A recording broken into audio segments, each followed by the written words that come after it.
Salut à tous et bienvenue dans cette vidéo, et aujourd'hui, comme vous pouvez le voir, voici une très vieille imprimante. Une imprimante de chez Apple, comme vous pouvez le voir. Ici, vous avez une petite pomme multicolore, c'était comme ça que c'était autrefois, la pomme arc-en-ciel. Et donc, oui, autrefois, Apple faisait des imprimantes, comme vous avez pu le remarquer.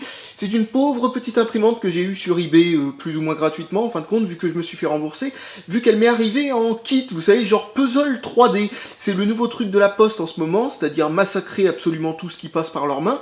C'est-à-dire, en gros, que tous les coins étaient pétés et tout ça. Il a fallu que je recolle ça à la super glue. Vous voyez sûrement ici une sorte de cicatrice ici, parce que ça a été tout recollé.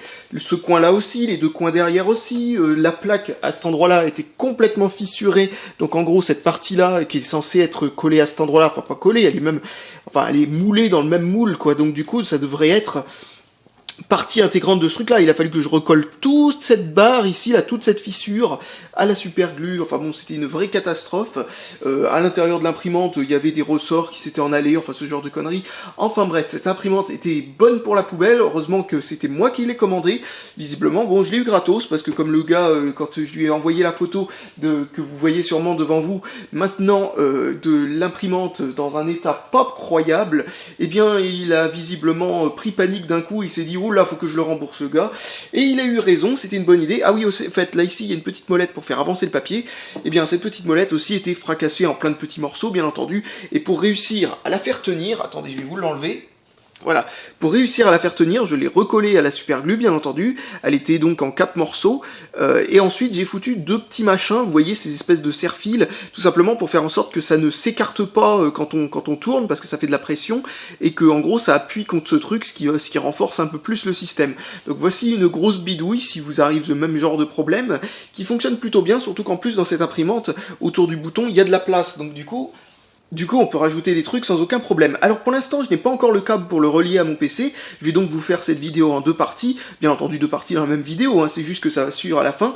La seconde partie, donc je vais la relier à un ordinateur. La première partie, bah la voilà. Alors je vais pouvoir vous montrer à quoi elle ressemble. Mais tout d'abord, parce que je sais que beaucoup d'entre vous sont là juste pour ça, je vais vous faire écouter le merveilleux bruit que produit cette machine. C'est-à-dire en gros, beaucoup de bruit, et vous allez entendre ça tout de suite. Donc pour lancer un test d'impression sur ces machines-là, c'est très simple. Il suffit que ce soit cette imprimante ou beaucoup d'autres imprimantes matricielles, c'est-à-dire des imprimantes à ruban, il suffit de maintenir form feed ou paper feed ou ce genre de truc, enfin il y a un truc qui s'appelle comme ça, et enfin qui porte un nom de ce genre, et mettre en power en même temps, c'est-à-dire ça peut être un bouton power comme celui-là, ou un bouton de position, ou ce genre de truc. Là c'est un bouton de position à pousser, et vous allez voir que c'est parti pour le gros bruit de ouf.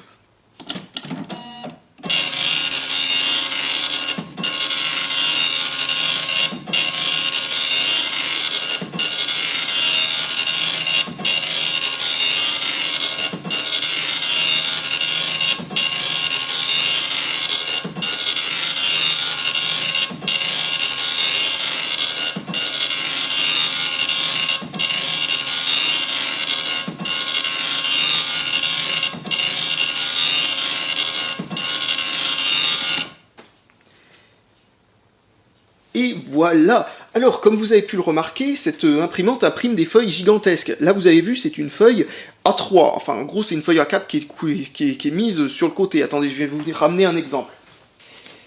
Voici une feuille A4. Alors, comme vous voyez, une feuille A4, ça fait cette largeur-là. C'est normal jusque-là.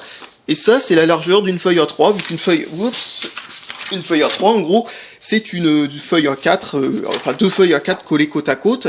Ça fait une feuille A3, vous voyez, ça fait le double de la hauteur, mais ça fait cette largeur-là, une feuille A3.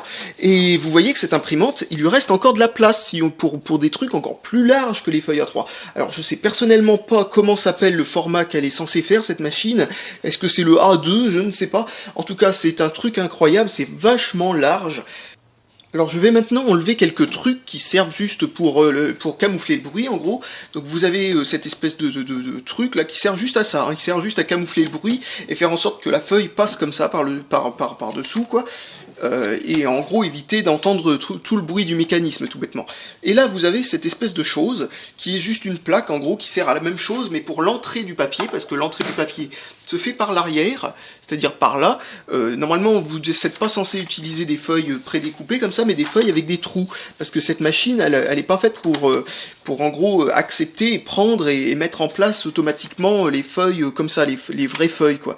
Les feuilles trouées, par contre, eh bien, en gros, elles viennent, et puis ensuite, on les déchire, quoi, tout bêtement. Enfin, on déchire, on les comment dire, c'est des pointillés, quoi, donc ça se déchire à des endroits précis, et ça fait des feuilles A4. Mais ce sont des feuilles, en gros, qui sont faites exprès pour ce genre d'imprimante. Bien entendu, les dernières imprimantes de ce type-là étaient capables de fonctionner sur des feuilles tout à fait normales. Donc, deuxième truc qu'on va enlever, c'est ce truc-là. Alors, vous pouvez voir ici, là, qu'il y a de la mousse anti-bruit. Alors cette mousse-là est faite donc pour camoufler le bruit, bien entendu, et comme vous le voyez, c'est pas censé être de la mousse comment dire, à mémoire de forme, parce que vous le voyez peut-être pas super, parce que je vous cache la source de lumière, d'ailleurs je me rends compte, voilà. Et donc vous voyez, elle ne revient pas en forme. Elle est bonne à changer cette mousse, parce qu'il faut savoir que, ah oui j'ai oublié de vous dire, c'est une imprimante de chez Apple, donc, qui date de 1984, c'est pour information, pour être plus précis, la Apple ImageWriter 1. C'est pas la 2 est très populaire, mais la 1, elle s'est vendue pendant 2 ans, et elle est beaucoup moins connue et beaucoup moins vendue, étonnamment, vu que, en fait, la ImageWriter 2, elle s'est vendue pendant une période de 11 ans, donc du coup, elle a eu le temps de se vendre, hein, comme vous pouvez vous en rendre compte, elle s'est vendue de 85 à 96, la ImageWriter 2. La ImageWriter 1 que vous avez là existe que depuis fin 83, toute fin 83, je crois que c'est décembre 83, jusqu'à fin 85, un truc comme ça, enfin, je suis pas sûr exactement, faut regarder sur Wikipédia, vous aurez les infos. Alors comme toutes ces machines, elles utilisent une cartouche ruban, c'est-à-dire en gros un ruban, tiens, il s'est pas mis comme il faut, voilà, parce que je l'ai enlevé. Donc oui, il y a une petite encoche ici, vous avez peut-être vu. Donc ces cartouches ruban, en fait, elles contiennent en gros un ruban encreur, un ruban plein d'encre, tout bêtement, c'est comme vous voyez, c'est une sorte de bout de tissu dans lequel il y a de l'encre. Si je frotte ma main dessus, je devrais pas avoir vraiment beaucoup d'encre qui vient dedans, parce que normalement elle est bien absorbée par le truc. Et quand des petits marteaux microscopiques, 9 petits marteaux sur une petite ligne de 9 pixels, c'est la taille d'un pixel, vu que ce sont des marteaux, qui ensuite, enfin des petits marteaux carrés, qui frappent le ruban et qui font un point à chaque fois. Et donc, ce ruban, qu'est-ce que j'étais en train de dire à propos de ça ? Oui, ce ruban donc contient de l'encre, et en frappant ce ruban, l'encre sort du ruban et vient se déposer sur la feuille. C'est tout bêtement comme ça que ça fonctionne. Alors ce ruban, quand je venais juste de le recevoir, était complètement vide, c'est-à-dire en gros, il y avait du noir en haut, du noir au milieu, du noir en bas, mais à chaque endroit où passe la tête, c'est-à-dire enfin à chaque emplacement là, qui sont donc vous voyez qu'il y a des lignes qui sont un tout petit peu moins sombres que d'autres, et bien avant c'était complètement blanc. Comment j'ai fait pour le faire en sorte qu'il refonctionne comme presque comme neuf? Et bien j'ai mis de l'huile dedans, et je vous invite à regarder la prochaine vidéo si vous voulez savoir comment faire en sorte que ces machins trucs, enfin c'est-à-dire ces espèces de grosses cartouches ruban, puissent fonctionner encore malgré qu'elles soient vides, parce qu'en fait c'est en mettant de l'huile, ça fait couler l'encre qui se trouve en haut et en bas du ruban et au milieu du ruban, c'est-à-dire les parties inutilisées qui contiennent de l'encre. Ça fait couler cette encre dans la partie qui est faite pour être utilisée, et donc en gros ça fait en sorte qu'on puisse encore la réutiliser pour, on va dire, entre 1000 et 4000 pages. Donc ces trucs-là sont juste impressionnants, hein. Ça tient très longtemps. Purée, c'est vachement dur à mettre ce truc, parce que, ah oui, la tête est positionnée au mauvais endroit pour que je le mette, voilà, c'est pour cette raison, parce que c'était en train de buter contre l'un de ces petits guides papier. Donc voilà. Alors pour mettre ces cartouches, hein, il suffit juste de les basculer comme ça, et ensuite vous tournez pour voir si ça tourne bien, car ici vous avez cette espèce de truc, là, une petite molette, qui permet en gros de faire avancer le ruban. Alors je vais essayer de tromper le capteur de métal qu'il y a à cet endroit-là pour vérifier si le capot est bien posé sur la machine ou non, parce que chez Apple, visiblement, ils étaient très stricts à ce niveau-là, alors que beaucoup d'imprimantes, vous pouviez les faire fonctionner sans aucun problème sans le capot. Donc ce que je vais faire, hop, c'est que je vais décaler ça un petit peu comme ça, voilà. Et on va essayer de lancer le test d'impression avec cette espèce de vis sur le capteur de métal. Attendez, je vais essayer de bien le mettre, voilà. Donc maintenant c'est parti pour essayer. Ah non, Ce bout de métal n'est pas assez intense, disons. Essayons un autre truc. Je vais essayer avec ce bout de haut-parleur. Et voilà, ça fonctionne.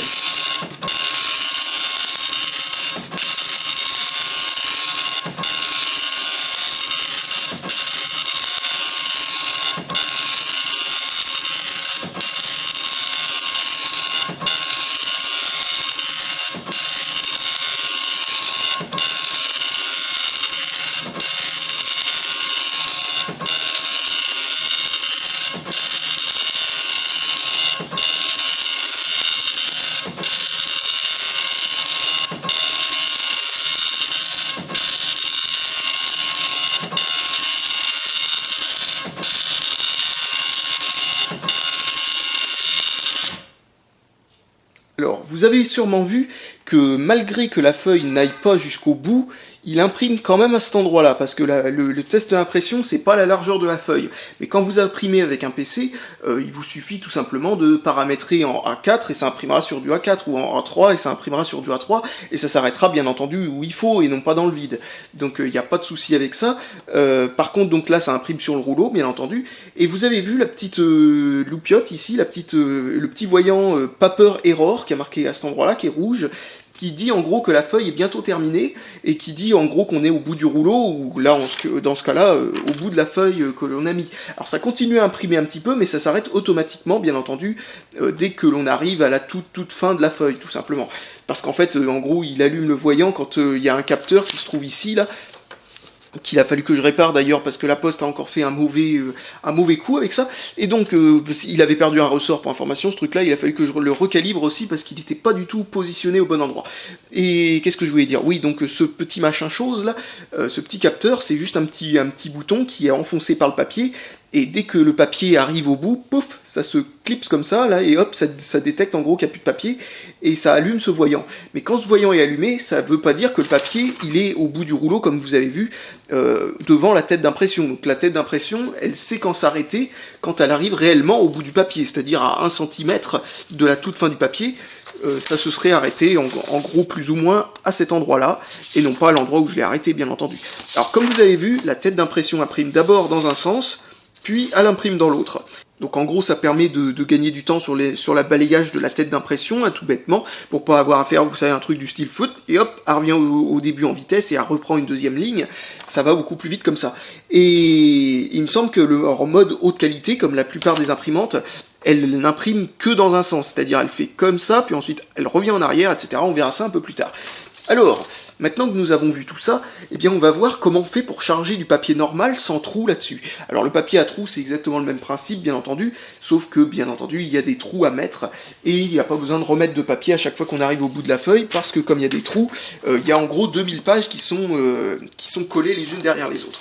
Donc, voilà comment on fait. Alors, on a un petit loquet ici, pouf, on tire ça vers soi, ensuite ici, tac, on tire ça aussi, on enfonce le papier, alors on ajuste ce truc ici, alors je ne me rappelle plus dans quel sens, voilà, on l'ajuste de telle manière qu'il vienne dessus, voilà, comme ça, et ensuite on le reclipse, voilà, et maintenant il n'y a plus qu'à mettre le papier comme ça devant la tête, tac, on met ça comme ça, on le met droit bien entendu, tac, voilà. Alors là je fais ça sans être dans le cadre de la caméra, donc du coup c'est un peu plus dur pour le mettre droit que d'habitude, mais c'est pas grave. Donc vous le mettez droit, alors pour le mettre droit il faut tirer sur l'autre côté de la feuille, ou pousser par l'autre côté de la feuille. Ensuite une fois que c'est droit, ça n'a pas besoin non plus précis au millimètre près, mais bon, 1 millimètre près c'est pas mal. Et donc ensuite, hop, on remet le loquet, et voilà, la feuille est chargée. Et il n'y a plus qu'à lancer l'impression. Alors, pour lancer une impression là-dessus, il faut lancer du côté de l'ordinateur, et ensuite, avant ou après l'avoir lancé sur l'ordinateur, vous appuyez sur le bouton Select. Sur d'autres imprimantes, il y a marqué Online ou Offline à cet endroit-là, et donc il faut en gros mettre la machine en mode Online. Dans ce cas-là, chez Apple, comme ils sont toujours en dehors des standards, ils appellent ça Select. Et voilà, je pense que j'ai plus rien de spécial à ajouter à propos du fonctionnement global de cette machine-là. Je vais pouvoir vous faire le tour de cette machine pour que vous puissiez voir à quoi elle ressemble. Comme vous le voyez ici, vous voyez la super glue, si vous ne l'avez pas vu avant. Alors, hop, le côté de la machine, donc. Là aussi, nous avons de la super glue. Et nous avons aussi un autre truc sympathique derrière. Vous voyez que c'est tout noir, parce que visiblement, il y a dû y avoir un problème électrique là-dedans. Le transformateur d'origine a dû péter, ou un truc du genre. Et l'intérieur de l'imprimante, à cet endroit-là, est carbonisé, mais complètement. Et on voit que la prise à l'arrière, là, n'est pas d'origine. Donc voilà, ça c'est un petit truc, mais ça a été réparé par l'ancien propriétaire, un des anciens propriétaires en tout cas, parce que cette machine tellement vieille, elle peut en avoir beaucoup. Et là vous voyez que vous avez un petit machin, vous le voyez très certainement pas du tout, ou très très mal. Attendez, je vais pousser des trucs et je vais mettre de la lumière. Alors là vous avez, comme je le disais, un petit machin que vous tournez en appuyant. Et là, vous avez un fusible. Vous vous rappelez de l'époque, sûrement pas, où il y avait un fusible à l'intérieur des machines en elles-mêmes. Alors bien entendu, de nos jours encore, il y a des fusibles à l'intérieur des machines, mais ils sont pas accessibles du tout de cette façon-là. Donc, ah tiens, d'ailleurs, je viens de me rendre compte que j'ai enlevé le fusible en laissant le truc branché. Ça, c'est pas une très bonne idée. Hein. C'est pas du tout une bonne idée. Donc, voilà. Ici, vous avez le port.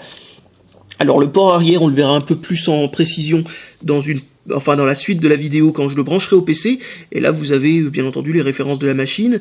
Le port arrière, ça ressemble à un port parallèle, mais ce n'en est pas un du tout.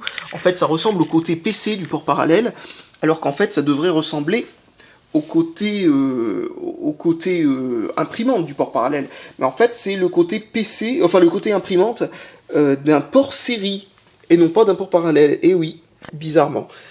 Et donc ici vous avez pas mal de trucs à regarder. Alors le capteur dont je vous parlais, le capteur de fin de papier en gros, avec un tout petit interrupteur ici qui appuie contre le papier, et quand il n'y a pas de papier, eh bien il ressort, ce qui fait qu'il détecte qu'il n'y a pas de papier. Donc j'espère que vous voyez bien à quoi ça ressemble. Ici nous avons les cordes, bien accordées visiblement, qui vous permettent en gros de tracter la tête. Ici nous avons encore de la corde, hein. Celui-là il sert à quoi d'ailleurs? Je sais pas à quoi sert cette corde, mais en tout cas les deux autres c'est pour tracter la tête. Comme vous le voyez ici, nous avons un petit moteur, et c'est ce moteur qui tourne pour faire avancer la tête dans un sens ou dans l'autre. Ici nous avons des switches, mais bon on s'en fout, je sais pas trop à quoi ça sert exactement, mais il doit falloir regarder le manuel d'instruction, et il y a le comportement de la machine qui peut être réglé à propos de avec ces petits interrupteurs qui se trouvent sous cette espèce de clapet là, vous voyez, hop, vous voyez cette espèce de clapet là, hop. Il y a des tout petits interrupteurs en dessous qu'on peut basculer, qui permettent en gros de paramétrer comment fonctionne la machine. Ici nous avons le panneau de contrôle. Alors le panneau de contrôle avec le bouton Select dont je vous parlais. Alors, je vais essayer de le mettre à l'endroit pour vous, ça serait peut-être un peu mieux. Alors ici le bouton Select, donc qui, quand c'est allumé, ça veut dire que la machine est reliée à l'ordinateur, plus ou moins. Paper Feed et Line Feed. Alors Line Feed c'est fait pour faire avancer le papier d'un cran à l'autre. Alors ici vous voyez le roller, quoi, le truc qui permet de faire tourner le gros rouleau qui se trouve là, pour faire avancer le papier manuellement, à la main, quand on charge le papier ou ce genre de truc. Là, vous voyez que ça imprime sur le rouleau, comme je vous l'ai dit, parce que le papier n'est pas de la bonne largeur. Donc voilà, je m'en fous plein les doigts, c'est pas grave. Alors, ce n'est peut-être pas éclairé de manière optimale, comme vous voyez, j'utilise une petite lampe, là, mais je vous montre un petit peu ce que j'ai fait, parce que j'en ai eu marre d'attendre le câble et ses adaptateurs, parce que comme c'est une prise pas standard, il faut bidouiller plutôt pas mal. Donc, en gros, ce que j'ai fait, c'est que, vous voyez, ça c'est un port série 24 pins, enfin 24 broches, et celui-là c'est un 9 broches, c'est celui-là standard qu'on a sur un ordinateur. Mais là où ça devient vraiment compliqué, c'est qu'il ne faut pas seulement un adaptateur 25 sur 9 broches, qui est très facile à trouver, il faut aussi un câble croisé, ou ce qu'on appelle un câble nul modem, dans le cas d'un câble série. Donc du coup, ce qu'il a fallu que je fasse, c'est tout bête, c'est inverser certaines des broches, entre cette prise-là et cette prise-là. En gros, j'ai dû mettre TX sur RX et RX sur TX et tout ça, enfin bref, ceux qui connaissent ce genre de câblage savent de quoi je parle. Et ensuite, il faut que je branche ça, bien entendu, sur un port série d'ordinateur, et si on n'en a pas, il suffit d'utiliser un adaptateur. Alors voilà l'adaptateur série que je vais utiliser. Il s'agit d'un truc qui était donné avec un ordinateur portable pour adapter sur une prise USB tous ces différents ports. Avec cette prise USB, on a un port réseau, un port parallèle, un port série, deux ports souris clavier et deux autres ports USB supplémentaires, au cas où qu'on en manque, après avoir utilisé celui-là qui était donné avec. Donc voilà, c'est tout con, hein, comme vous voyez, c'est tout un système. Et à la fin de la vidéo, je vais vous montrer ce qu'il faut réellement utiliser, parce que bien entendu, ce truc-là est pas trouvable partout. Je vais vous montrer un simple adaptateur USB vers série, et ensuite tous les adaptateurs qu'il vous faut réellement pour réussir à obtenir la même chose que ce que j'ai fait, sans avoir à souder, comme je l'ai fait, de tonnes de trucs les uns derrière les autres. Et aussi, je vous parlerai brièvement de ce qu'il faut pour faire fonctionner l'ImageWriter 2, qui, elle, a besoin, on va dire, d'un câble encore différent, parce qu'ils n'ont pas utilisé un série 25 broches, qui est relativement standard. Sur l'ImageWriter 2, ils ont utilisé un truc encore moins standard, qui est un petit port série avec seulement 8 fils et non 9, qui n'a pas cette forme-là, mais qui est rond, comme une prise de clavier. C'est n'importe quoi. Enfin, en gros, ils ont tout fait pour faire en sorte que ce soit le plus difficile à faire fonctionner sur un PC normal, et par conséquent, le problème, c'est que ça devient aussi très difficile de faire fonctionner sur un Mac récent, parce que autant on trouve facilement des adaptateurs USB pour des trucs standards, autant pour les vieilles prises qu'a inventé Apple à l'époque, eh bien, on n'est pas dans la merde. Donc, je vais brancher ce truc sur ce machin, voilà. Tac, et on se retrouve devant mon ordinateur portable pour vous expliquer comment on installe ce périphérique. Alors, la première chose à faire, c'est de relier en USB votre adaptateur série. Alors, j'ai pas beaucoup de place pour manœuvrer ici, parce que vous le voyez pas dans le coin, enfin si vous le voyez en fait, il y a l'imprimante qui est posée juste à côté. Voilà. Par contre, ce qui n'est pas indispensable, c'est même recommandé de ne pas le faire, je sais pas trop pour quelle raison, mais à une époque, enfin autrefois, il fallait pas forcément le faire. Quand vous installez un vieux périphérique en série ou en parallèle ou ce genre de truc, il est recommandé de laisser éteinte la machine que vous voulez en gros connecter, tout simplement, que je sais pas pourquoi. Par contre, vu que vous utilisez un adaptateur USB, il faut connecter votre adaptateur USB, sinon il n'est pas reconnu par le système d'exploitation, donc du coup, votre ordinateur est reconnu comme n'ayant pas de port série ou de port parallèle ou autre truc. Nous voici sur le bureau d'Ubuntu et nous allons installer une imprimante. Donc nous allons dans Power, là, enfin ce truc-là, et on fait paramètres système. Ici nous avons imprimante, je clique dessus, j'attends un petit peu, voilà. Alors vous voyez qu'elle est déjà installée, hein, mais je vais le refaire une seconde fois pour vous montrer. Hop. Alors je clique sur ajouter ici, et ensuite vous avez une liste de trucs qui apparaît. Alors vous avez unknown ici, qui veut dire inconnu, port série 5, qui est un port série logiquement, qui est un port série interne quoi de l'ordinateur, ça doit être l'infrarouge, une connerie de ce genre, et port série USB ici, c'est celui que nous avons mis en USB, bien entendu si vous en avez plusieurs, vous en avez plusieurs. Ici vous devez choisir la vitesse du bus du port série, en gros, alors par défaut c'est 9600 sur cette machine, mais en bidouillant à l'intérieur de cette machine avec les petits taquets que je vous ai montrés, eh bien, vous pouvez changer sa valeur, mais la valeur maximum, c'est 9600. C'est celle qui vous permettra d'imprimer au plus vite. Comme vous avez vu mon truc à la con, eh bien, il est fait de telle manière qu'en fait, il n'y a pas d'isolation. Vous avez vu que les fils sont à nu et dépassent directement et sont soudés à l'autre bout du truc. Ce qui veut dire qu'en gros, il y a beaucoup d'interférences. Donc j'ai été obligé de réduire à 2400 pour que ça fonctionne. Ce qui veut dire 4 fois plus lent que la vitesse normale de cette machine. Donc parité, il me semble que c'est aucune. Morceau de données, c'est 8, bien entendu. C'est en gros, c'est fait par morceau, par 8 bits en gros, donc c'est 8. Et contrôle de flux, alors là, il me semble que c'est celui-là, RTS, CTS. Mais il me semble que vous pouvez laisser à défaut, bien entendu, et ça fonctionnera tout seul sans aucun problème. Donc, mais je vais quand même cliquer là-dessus pour vérifier si c'est bien celui-là, si vous avez besoin de le faire manuellement. Et ensuite, vous faites suivant, tout simplement. Vous attendez un petit peu. il va vous donner toute la liste des pilotes. Ubuntu est sympa avec ça, vu qu'il ne peut pas reconnaître automatiquement cette machine. Même si elle était allumée, hein, il pourrait pas. Parce que les ports série ont pas d'autonégociation et tout ça, donc vous cliquez sur Apple, ici, là, et là vous avez les différentes versions de l'ImageWriter, ici, et d'autres imprimantes de chez Apple. Donc l'ImageWriter 1, c'est celle-là, mais si vous choisissez ImageWriter 2, c'est exactement le même pilote, en fin de compte. Bon, ça permet de lever la confusion, et l'ImageWriter LQ, par information, c'est une imprimante que je vous déconseille complètement d'acheter, étant donné qu'elle est très fragile. C'est l'une des seules imprimantes à pouvoir, en gros, faire fondre d'elle-même, en imprimant trop longtemps, sa tête d'impression, donc autant dire que c'est une très mauvaise affaire. Donc l'ImageWriter 1, hop, enfin sans compter non plus la galère habituelle pour pouvoir installer ce genre d'imprimante. Donc vous voyez, voilà, c'est bon, c'est installé, et vous pouvez allumer l'imprimante et faire imprimer une page d'essai si vous avez envie. Et nous revoici dans une seconde édition de « Mais Fabien, mais comment est-ce qu'on met le papier à l'intérieur de cette machine ?» Eh bien, cette fois-ci, nous allons explorer le papier à trous, le fameux papier pour imprimante matricielle, que certains appellent aussi le papier listing, parce que tout simplement, on peut imprimer, comment dire, de manière infinie sur ce papier. Alors, comment on fait pour faire fonctionner une imprimante comme ça avec du papier de ce genre? Alors, il y a des meubles où on peut mettre l'imprimante au-dessus d'une petite étagère, en gros, et en dessous, il y a le papier. Et en gros, on fait traverser le papier comme ça d'une étagère à l'autre. Alors ça peut se faire avec n'importe quelle étagère, où il n'y a rien derrière, bien entendu, et où il y a suffisamment de place pour laisser passer le papier. Il n'y a pas besoin non plus d'un espace gigantesque. Mais voilà, donc il existait des meubles exprès à l'époque. Et une deuxième solution, c'est tout simplement de le mettre derrière, comme vous voyez, si vous avez la place de faire ça. Ensuite, bien entendu, on ouvre tout ce qui est, bien entendu, tout ça, là, hop, voilà, on enlève ce truc. Cette petite plaque qui nous cache la partie où on met le papier. On prend la première feuille, comme vous le voyez, là. Alors, elle peut être à chaque bout du truc, hein, ça, on s'en fout. Hein. C'est fait pour prendre d'abord à un bout, puis à l'autre, hein, comme vous le voyez. Ça prend derrière, ça prend devant, etc. C'est en accordéon.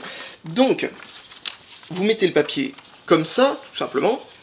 Et là, je vais vous montrer un truc. C'est que normalement, ces trucs-là, là, vous voyez, ils s'ouvrent.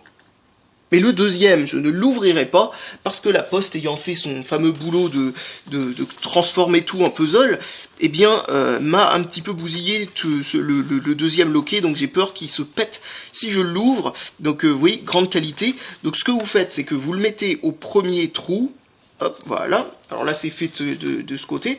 Vous mettez le même trou, là, de ce côté-là, au même écartement. Alors, si c'est pas en face, bien entendu, vous bougez ce petit machin. Alors ici, attendez, je vais vous enlever la feuille de papier pour que vous voyez de quoi je parle exactement. Tac. Alors ce truc-là, là ici, vous avez un taquet, là je vous en ai déjà parlé l'autre fois. Il suffit de le soulever et vous ajustez la largeur. Donc, et ça va devenir très important, surtout là, ça va devenir hyper important, parce que, bien entendu, la largeur du papier eh bien, est enfin, définie par les trous, là. Donc, vous desserrez le bidule, tac, et vous mettez les trous en face. Allez, oh, il veut pas se déplacer tout seul, enfin il était coincé quoi. Voilà, alors quand les trucs sont en face, il n'y a plus qu'à refermer ce truc, et à faire avancer le papier tout seul. Il avancera logiquement tout seul, bien entendu il va falloir vérifier si tout se passe comme il faut. Voilà, tout a l'air de se passer comme il faut. Bien entendu, n'oubliez pas d'ouvrir ça, de mettre ce taquet ici, là, en position trou, ici, qui veut dire en gros que le machin est tracté par les trous et non pas par des petits rouleaux qui pressent le papier.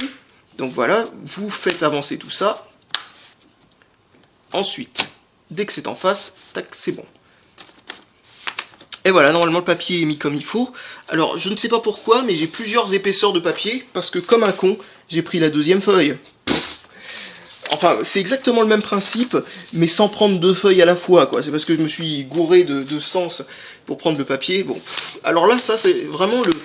Je me demandais pourquoi le papier craquait comme ça. Parce que normalement, ça craque pas du tout, hein, ça fonctionne sans aucun problème. Alors, vous n'êtes pas obligé de relever les deux petits taquets, hein, si vous voulez le faire sans. Au cas où vous ayez vous aussi une imprimante qui aurait, comment dire, un certain problème de fiabilité. Tac. Alors, il faut juste aligner les deux trous comme il faut. et être certain que ce soit des deux côtés dans le même trou, bien entendu. Bon, c'est quand même plus facile en ouvrant le truc, hein, bien entendu, surtout quand le papier a décidé de ne pas être trop coopératif. Voilà. Voilà, c'est bon. Et hop, c'est parti.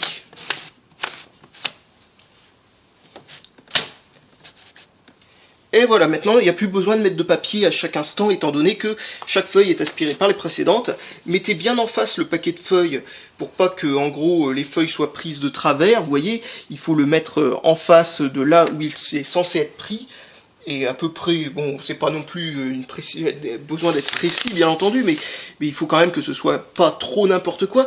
Et si vous voulez que les feuilles soient bien prises comme il faut, vous pouvez remettre ce truc-là sur certaines imprimantes. Mais beaucoup d'imprimantes, en gros, vous obligent à laisser en position seulement les trous. Là, ça permet de combiner les deux, les trous plus le système qui presse la feuille entre les deux, etc. pour avoir un peu plus de précision. Pour information, pourquoi je fais ça sur celle-là, pourquoi je la remets en mode friction, quoi. Eh bien, c'est tout simplement parce que quand on arrive à la dernière feuille, j'ai remarqué ça avec cette imprimante, eh bien, elle s'arrête en plein milieu de la dernière feuille, en gros, et elle peut plus la faire avancer vu que la feuille n'est plus prise dans les trous. Donc, comme j'ai vu que ça posait aucun problème de laisser les deux à la fois, eh bien, autant laisser les deux à la fois. Peut-être que ça pose un problème si on fait passer je sais pas combien de feuilles, peut-être que les deux sont légèrement décalés et la feuille commence à... On verra ça à l'usage, hein, bien entendu. Donc ensuite, on remet tout ça pour faire le moins de bruit possible. Et c'est parti pour imprimer un truc. Alors, nous revoici sur l'ordinateur et nous allons cliquer sur imprimer la page de test. Et voilà, c'est parti pour essayer d'imprimer une page de test. Et comme vous le voyez, l'imprimante est toujours éteinte. Ça, c'est la magie de l'époque. On pouvait allumer l'imprimante après coup.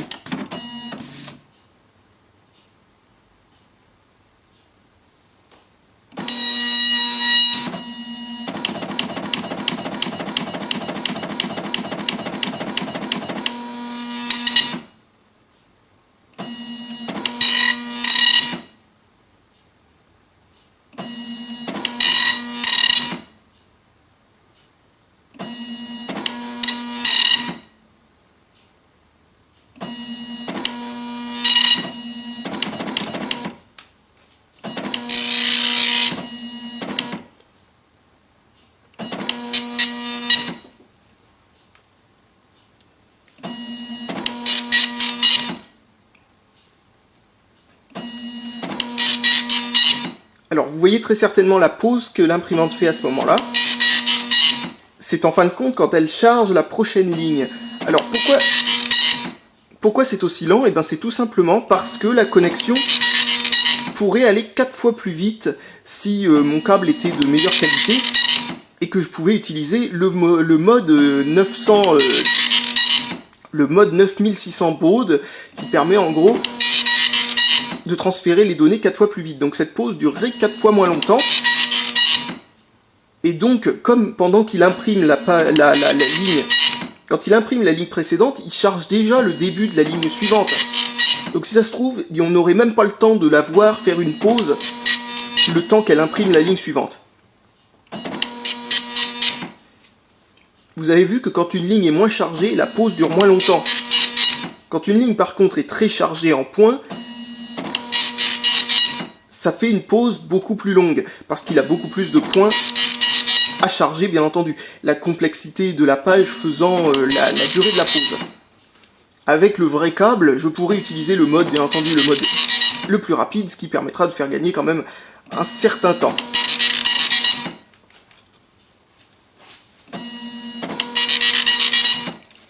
Alors vous voyez ici la page suivante qui se soulève petit à petit et qui est bien entendu progressivement entraînée par la page précédente.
Donc maintenant, je vais désélectionner l'impression. Vous voyez, là, ici, il y a Select. Et vous voyez que ça m'imprime la dernière ligne. Car la dernière ligne n'est pas imprimée tant que vous cliquez, que vous désélectionnez pas l'imprimante. J'ai jamais compris pourquoi exactement. C'est la seule imprimante qui fait ça, pour information. Ensuite, si vous voulez faire sortir la feuille, cliquez sur Form Feed. Ça va pas faire sortir une page entière, hein, ça va faire sortir la page courante. Et voilà, il n'y avait que ça à faire sortir. Et comme vous le voyez, la page est sortie n'importe comment. Elle est sortie de travers. Mais maintenant, vous pouvez l'enlever si vous avez envie. C'est-à-dire, en gros, vous pouvez tout simplement faire ceci. Si ça veut bien, mais bon, vous voyez que ça veut pas. De ce côté, j'ai un petit peu plus de chance d'y arriver. Donc, allez hop. Voilà. Alors désolé si sur votre écran ça paraît un peu flou, mais ça ne l'est pas en réalité bien entendu. Si ça paraît un peu flou, c'est tout bêtement parce que voilà, l'autofocus est désactivé sur cette caméra, parce que c'est plus pratique comme ça. Et là vous voyez qu'il y a des petites lignes un peu plus grises ici, c'est tout simplement parce que le ruban est très usé et il faut que j'en achète un nouveau. Et donc du coup, même avec ma technique de l'huile, il y a certaines parties qui sont juste complètement mortes. Donc ensuite, votre page, vous pouvez mieux la centrer si vous voulez, hein, il suffit de décaler un petit peu la feuille. Là, vous voyez qu'il y a une bonne grosse marge ici, alors que là, il n'y en a pas du tout. Donc en effet, il faudrait que je décale un tout petit peu le papier sur le côté, là.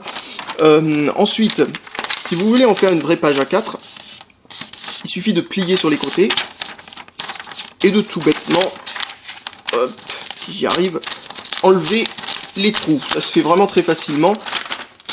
Comme vous le voyez, hein, c'est fait pour, quoi, c'est vraiment facile, et ça nous fait des pages A4 ensuite, alors ça demande un petit travail en plus, et ça fait un petit peu de gâchis de papier. Bon, ça c'est vraiment pas grand chose, mais c'est quand même un petit truc significatif, qui fait que quand on utilise ce genre de papier, eh bien on se retrouve avec un tout petit peu plus de gâchis. Donc voilà une impression. Maintenant on va imprimer quelque chose en plusieurs pages, et puis comme ça on va pouvoir voir ce que ça donne quand on imprime plusieurs pages, car vous avez vu que quand ça nous charge la page suivante, ça la charge un peu de travers ou ce genre de truc, donc du coup c'est quand même très légèrement inquiétant. Donc du coup ça pourrait être une bonne idée de vérifier si ça fait bien le passage d'une feuille à une autre, et vous allez sûrement voir que le pilote est plutôt bien fait à ce propos, parce que vous allez voir que faut croire que toutes les personnes qui ont utilisé ce genre d'imprimante étaient conscients qu'elle avait un petit peu de mal à passer d'une feuille à l'autre. Alors surtout, faut pas oublier de refaire Select, bien entendu, même si on n'est pas obligé.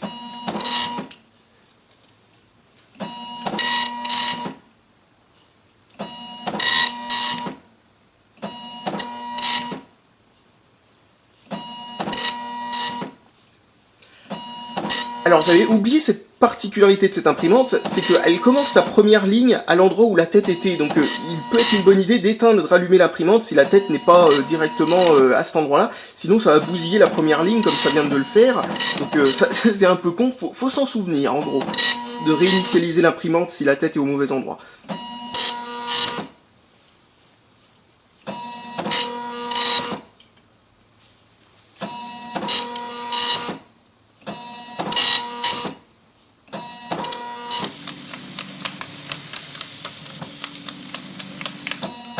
Alors, vous avez vu ce qu'elle vient de faire, en gros, elle fait ça pour éviter que la feuille fasse n'importe quoi, comme je vous avais expliqué la dernière fois. C'est-à-dire, en gros, que la feuille, vous voyez, comme je vous avais dit, se prenne au mauvais endroit, qu'elle se mette de travers ou ce genre de truc. Elle recule la feuille à nouveau, puis elle la re-avance une seconde fois.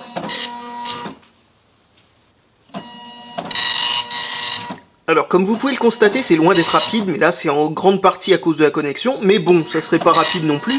Et vous voyez que le papier est pris par en dessous et repasse par en dessous, au-dessus et vient ensuite, comme vous le voyez, s'entasser de ce côté-là. Donc vous pouvez vous amuser à faire en sorte qu'il se replie un petit peu par en dessous, ce genre de truc, si vous avez vraiment une tonne de trucs à imprimer. Mais sinon, vous pouvez le laisser comme ça, tomber par terre petit à petit, etc., etc. Voilà, c'est comme ça qu'on imprimait des longs documents autrefois. On imprimait ça sur la même feuille, plus ou moins. C'était juste des longues feuilles. Alors je dois vous avouer que le rendu va pas être amélioré par le fait que le ruban est très usé, et aussi par le fait que je n'ai pas utilisé la résolution maximale, qui quand même améliore légèrement la qualité des images, car elle passe 2 fois de suite sur chaque ligne, pour créer des dégradés de couleurs, en gros, enfin des dégradés de gris. Et voilà, c'est presque fini. Il faut surtout pas oublier d'appuyer sur le bouton Select là-haut pour faire la dernière ligne. Voilà, c'était tout. Ah bon, bah, il n'y avait pas grand-chose qui manquait. Et surtout, un truc qu'il faut penser à faire, alors déjà, vous pouvez faire aller jusqu'à la feuille suivante, hein, pour pouvoir la découper comme il faut. Et surtout, donc je disais, un truc qui manque, c'est, vous voyez, la tête, elle est là. Et si vous voulez lancer un nouveau truc, ça va imprimer n'importe comment. Donc on peut l'éteindre et le rallumer, et au rallumage, ça va recaler la tête au bon endroit. Donc ça, c'est une plutôt bonne chose. Voilà. Alors normalement, les pointillés sont au bon endroit, oui c'est bon, bah voilà, bah c'est parfait, il m'a calé les feuilles comme il faut. Logiquement il se trompe pas, hein, parce que sinon ça serait vachement grave, ça serait un gros problème d'utilité. Voilà, et ensuite pour couper ça, alors là franchement, c'est toujours autant de merdier, surtout quand il y a plusieurs feuilles. Moi j'ai pas l'habitude de couper, enfin d'abord je coupe celle-là. Mais bon, on va faire ça comme les gens faisaient autrefois. Oh bah ça se fait plutôt bien, il marche plutôt bien ce papier, parce qu'il y a du papier qui est plus difficile à découper que d'autres. Donc, les pointillés ça s'enlève comment? Les pointillés,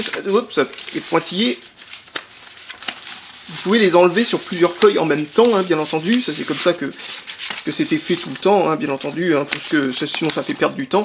Donc si vous avez, je sais pas, 3-4 feuilles, vous pouvez enlever les pointillés des 3-4 feuilles en même temps. Ouais, essayez de pas faire ça trop vite, parce que ça a tendance à un peu se déchirer. Voilà un chat. J'avouerai qu'il faut avoir beaucoup d'imagination, hein. Alors un truc qui est pratique avec ces feuilles, c'est qu'on n'est pas obligé de les détacher. Donc du coup, ça peut faire des longs documents comme ça, qui sont sur une seule longue feuille. Comme vous pouvez vous en rendre compte, une seule très longue feuille, avec le document entier dessus. Où est-ce qu'elle est la première feuille? Elle est là. Voilà. Alors vous voyez des traces d'huile, hein, pour information, ces traces d'huile, c'est moi qui viens à peine de les faire, parce que j'ai huilé ce truc-là pour pas que ça grince. Et en le posant dessus, j'ai foutu de l'huile dessus, bon c'est pas grave. Alors, donc, là vous voyez mon premier grand titre en gras, voilà, bon ça marche bien, souligné aussi, hein, c'est net, hein, pour information pour le texte. Hein. Comme vous voyez, ça pose aucun problème, c'est vraiment net. Alors la deuxième page a pas beaucoup d'intérêt, c'est surtout la troisième que j'avais mis pas mal de trucs. Alors sur la troisième page, là j'ai mis du texte en gras. Alors bon, ça se voit que c'est en gras, il n'y a pas de problème. Là j'ai mis du texte en tout petit, là, et on arrive à le lire sans aucun problème. Attends, je suis en train de vérifier. Tout petit peu... En gros, si on baisserait la police encore de 2 crans, on verrait pas forcément bien ce qu'il y a marqué. Mais là, ça continue à être lisible sans aucun problème. Même si je vois que la tête a dérapé un tout petit peu dans ce mot-là, ça l'a fait un tout petit peu décalé. C'est un peu bizarre, mais sinon ça fonctionne sans aucun problème. Voilà. Ensuite, surligné, hein, ça se mêle pas au texte, hein, ça va. Hein, on arrive à lire ce qu'il y a marqué sans aucun problème tout en lisant le texte. Donc il n'y a pas de problème, l'italique aussi fonctionne. Alors comme je vous l'ai dit, hein, il y a des trucs qui sont un peu plus clairs que d'autres parce que le ruban est complètement... Enfin c'est un ruban qui est au bout du rouleau, quoi, hein, sans mauvais jeu de mots, quoi. C'est vraiment un ruban qui a beaucoup d'âge. Et là vous voyez, voici une image. Alors franchement, je vous l'avouerai, c'est vraiment très laid. Et d'ailleurs, je vais vous apporter d'autres exemples d'images que j'ai pu imprimer une autre fois, la dernière fois, et vous montrer ce que ça donne, parce que franchement, c'est magique, quoi. Et voilà ce que j'avais imprimé. Donc, vous pouvez voir ici l'intérieur de mon ordinateur, le fameux ordinateur que vous avez eu l'autre fois, quand je vous ai montré, vous savez, l'intérieur, comment dire, du NAS, là, qui était, comment dire, avec le cable management le plus pittoresque du monde. Voilà. Donc comme vous le voyez, ça c'est avec la qualité maximum. Hein. C'est comme ça d'ailleurs que j'ai usé ce qui est resté du ruban. Hein. C'est pour ça que maintenant il reste des petites parts noires. Donc vous voyez un petit peu l'idée. Hein. C'est vraiment de mauvaise qualité, surtout quand on regarde de près. Comme vous pouvez le voir, il n'y a absolument aucun détail, bien entendu. On arrive quand même à voir relativement convenablement. Ça, c'est la résolution maximum. Ça met vraiment un temps assez impressionnant pour afficher seulement ça. Ensuite, ça, c'est la qualité minimum, là, cette page-là. C'est censé être une marmotte dans comment dire... En gros, avec des rochers, tout ça, à la montagne, quoi. Et alors, on voit un petit peu la découpe d'un rocher, ici. Un deuxième, ici. Et puis le reste, c'est un nuage de rien, quoi. Et là, voici une image en qualité moyenne. Comme vous pouvez le voir, ça ressemble à peu près à quelque chose. Donc la qualité minimale est juste complètement impraticable, complètement inutilisable. c'est vraiment pas du tout fait pour ce genre de truc. La qualité maximum peut à la limite essayer d'imprimer des images. En tout cas, vous pouvez remarquer que Apple a été très présomptueux en appelant cette imprimante, qui est quand même un truc assez vieux, quoi. C'est peut-être l'un des seuls trucs à pouvoir imprimer des images à l'époque, bien entendu, mais quand même, c'est pas fait pour. À la limite, ils auraient pu l'appeler GraphWriter, ou je sais pas quoi, pour afficher des graphiques, ou je sais pas quoi, mais ImageWriter, c'est un petit peu stupide. Et là, vous voyez un bout de ma consommation SMS de je sais pas quand, en tout cas je me rappelle plus, enfin il y a la date dessus, ça date de 2013, de janvier 2013, bon bah ça date d'un petit moment, et donc j'ai imprimé ce PDF, et comme vous pouvez le remarquer ici, on arrive à voir cette ligne, je sais pas si vous le voyez bien, c'est peut-être un peu flou à cause du focus, voilà, là on voit beaucoup mieux, et comme vous pouvez le remarquer, là cette ligne est parfaitement lisible, mais la ligne au-dessus, toutes ces lignes là, sont censées en fait contenir aussi des chiffres. Vous voyez, en fait, c'est parce qu'il y a une ligne bleu clair et une ligne bleu foncé. Avec la ligne bleu foncé, il y a écrit des trucs, la bleu clair aussi. La bleu clair, ça passe sans problème, mais la bleu foncé, vous voyez ce que ça donne. Ça donne une sorte de bouillie de pixels infâme, et que ce soit en qualité maximale ou en qualité minimale, on n'y voit absolument rien. Comme vous voyez, là, il est censé y avoir écrit à peu près la même chose que la ligne d'en dessous. C'est totalement impossible de savoir ça. On voit juste que c'est un peu plus sombre que l'autre. En tout cas, c'est complètement ridicule. Donc, vous voyez un petit peu le problème avec ces machines. Il faut pas imprimer du texte par-dessus un fond assez foncé. D'ailleurs, c'est le genre d'erreur qu'on n'aurait jamais fait à cette époque-là, quoi, tout simplement. Ça, c'est le genre de truc, il n'y a que maintenant qu'on peut avoir des documents qui s'impriment aussi mal avec des imprimantes de ce genre-là. Mais bon, voilà. Ça, donc, si vous vous amusez à essayer de faire, par exemple, une ligne d'une couleur différente qu'une autre, utilisez pas des couleurs pleines, utilisez par exemple des rayures, des trucs comme ça, une ligne avec des rayures, une ligne sans rayures, ce genre de truc, avec un quadrillage ou ce genre de truc. Là, ça passe sans aucun problème. Là, ça passe juste pas du tout. C'est juste, non, là, c'est complètement, mais complètement mort, quoi. Donc voilà, je pense que j'ai plus rien de spécial à dire sur cette machine de plus. C'était donc un retour en arrière dans les années 80, on peut dire. On peut dire que pour une fois, pour une vidéo sur de l'informatique du passé, je suis vraiment allé dans le passé du passé. Même si ces machines-là, vous voyez, ce qui est assez impressionnant avec l'informatique, c'est qu'il y a plein de paradoxes. C'est que, vous voyez, un lecteur HD DVD par exemple, c'est assez récent et tout ça, c'est déjà complètement obsolète. Ces machines-là sont pas encore totalement obsolètes, hein. Vous voyez, pour imprimer du texte, ce genre de truc, ça fonctionne encore parfaitement bien. Moi, personnellement, j'en utilise une pour imprimer du texte quand ça a pas beaucoup d'importance, ce genre de truc, parce que ça consomme rien pour imprimer sur ces trucs-là. Ça consomme pas d'encre, etc., etc. C'est vraiment l'imprimante laser encore.